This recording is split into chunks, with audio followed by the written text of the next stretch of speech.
आज हम करने वाले हैं क्वेश्चन नंबर 5.1 का चौथा है और उसके हमने लगभग 11 क्वेश्चन कर लिए थे। आज हम इसका जो 12वां क्वेश्चन है वही सेम क्वेश्चन है कि आपको ये जो निम्नलिखित में से कौन कौन एपी यानी आपको पता करना है कि ये जो दे रखी है क्या ये एपी है। अगर ये एपी यानी समांतर श्रेणी है तो इसका आपको सार्वंतर पता करना है और इसके अगले 3 और पद लिखने हैं। तो इसका कैसे करते हैं? अब ये पता करने के लिए कि ये एपी है तो इसके हम अंतर निकालते हैं, इन दो पदों का, इन दो पदों का और इन दो पदों का।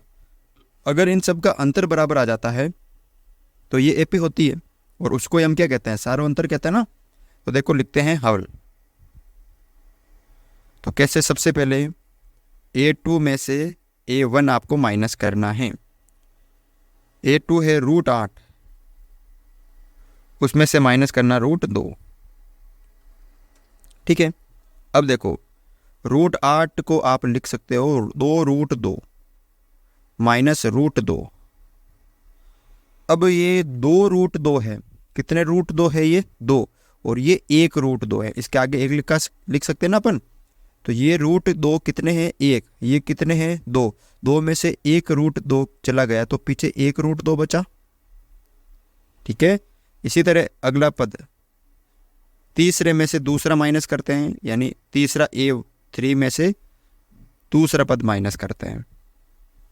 तो तीसरा पद है √18, √18 में से √8 माइनस करते हैं। तो √18 को हम लिख सकते हैं 3√2 माइनस √8 को 2√2। तो मेरे पास 3√2 है, उसमें से मैं 2√2 माइनस कर रहा हूँ। समझ में आ गया? 3√2 में से 2√2 मैं माइनस कर रहा हूँ, घटा रहा हूँ। तो मेरे पास क्या बचेगा? 1√2। अगला है चौथे पद में से तीसरा पद माइनस करते हैं। चौथा पद क्या है? √32 और तीसरा पद क्या है? √18। √32 है। अब √32 को आप क्या लिख सकते हो? 4√2 और √18 को 3√2। तो 4 है, 4 में से अगर आप 3 घटाओगे तो क्या बचेगा? एक ही तो बचेगा भाई। 4√2 है, उसमें से 3√2 माइनस कर दिया तो पीछे क्या बचेगा? 1√2। तो देखो इन सब का अंतर बराबर आ रहा है, यानी सबका सार्व अंतर बराबर है। तो ये जो है आपके एपी है। तो आपको लिखना है, क्या लिखोगे कि अतः यह एपी है, अतः यह समांतर श्रेणी है और इसका सार्व अंतर क्या है? D बराबर √2। अब इसके अगले 3 पद यानी 4 पद आपको दे रखे हैं। इसका आपको एक तो 5वां पद निकालना है, एक इसका 6ठा पद निकालना है और एक इसका 7वां पद निकालना है। अब देखो 5वां पद कैसे निकालते हैं कि चौथे पद में आप D जोड़ दीजिए। 6ठा पद कैसे निकालेंगे कि जो 5वां पद आएगा उसमें आप D जोड़ देना। 7वां पद कैसे निकालोगे आप कि जो 6ठा पद आएगा ना उसमें आप D जोड़ देना। अब देखो 5वां पद क्या है वो हमें पता करना है। तो A4 क्या यानी चौथा पद है आपका √32। क्या है? √32 है। ध्यान से देखो √32 समझ में आ गया? तो आपका चौथा पद है √32 प्लस D क्या है? √2। √2 अपन √32 को क्या लिख सकते हैं? √32 को ये देखो अपने लिखा है 4√2, जो 4√2।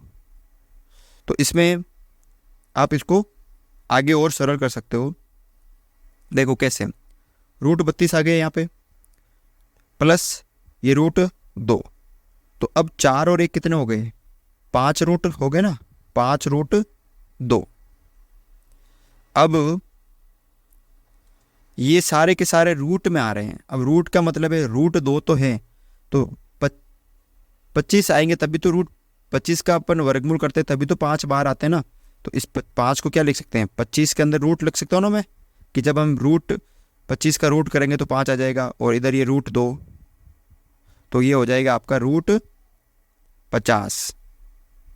ऐसे। 5 कैसे आए, जब हमने रूट 25 का किया था और रूट 2 है तो 25 दूना 50।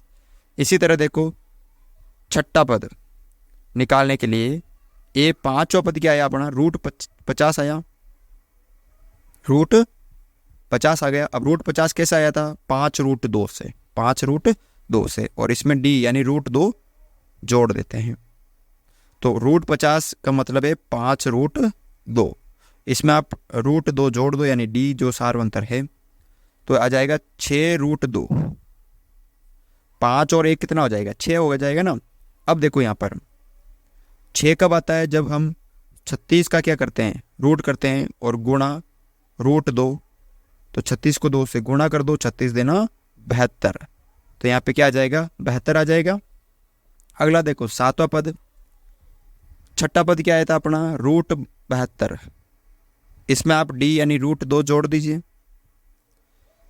तो 72 कैसे आया था, ये रूट 72 आया था, रूट ये 6 रूट 2 से प्लस रूट 2 मैंने जोड़ दिया, तो 6 और 1 हो गए 7 रूट 2। 7 कैसे आते हैं, 49 को करते ना, जब हम 49 का रूट करते हैं तभी तो 7 आते हैं, गुणा ये रूट 2, 49 को 2 से गुणा किया तो कितना आएगा यहाँ पर, 198 आ जाएगा। कितना आ जाएगा, 98 आ जाएगा। ठीक है, तो इसके अगले 3 पद क्या हो गए, रूट 50, रूट 72 और रूट 98। ठीक है, तो आप लिख सकते हो यहाँ पर, तो क्या लिख सकते हो, अतः एपी के अगले 3 पद रूट 50, रूट 72, रूट 98। ठीक है, कर सकते हो, बिल्कुल इजी।